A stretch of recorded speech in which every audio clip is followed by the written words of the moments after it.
Who should be Zimbabwe's president beyond 2030?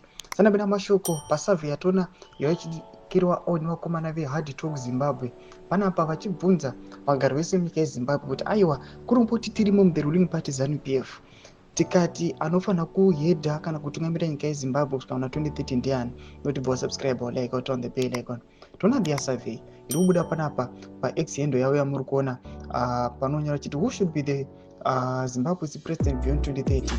Idi Mnangagwa is the voice of the people. Munoona panapa these polls yamuri kuona kuti aiwa 10% aiwa iri kuvhotera mutungamiri wenyika yeMazuva Mnangagwa and then 90% yevanhu vakauya vakakera out this survey vari kuvhotera General Chiwenga. Mashoko atiri kuona kuti panguva inoyi zvonyatsoratidza kuti aiwa vanhu havasi kuda kuti mutungamiri wenyika aiwa avatungamiri kusvika kuna 2030 kana iri with respect aiwa to the ruling party ZANU-PF tisingatarisi opposition.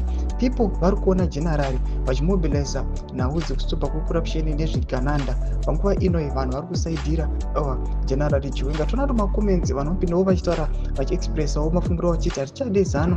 Zimbabwe needs a strong leader anoziva zvaari kuita. I would nominate David Coulthard but haitangiki. Vanobuda nyora achiti murungu vanhu vanojamuka. Vanopinda vachiti shanda nezviripo. Vanobuda achitiwo none of the above. Munhu wanoti kana kuri kuZANU hatisina basa nazvo takudawo vamwe vanobva kuchi-opposition. Vanobuda achiti chimbovhotera varipo. Vanobuda achitiwo none. Mashoko atiri kuona kuti panguva inoyi people vari kuexpressa their opinions. Tionawo vamwe panapa pane vakira vakaconducta the survey vanopindawo vachiti aiwa isusu tikuda General Chiwenga ndo vatiri kuona panguva ine vanhu vane musoro zvinenge zviri nani. Ngotidzai mafungiro enyu muri kudii pamusoro pechitiko ichi.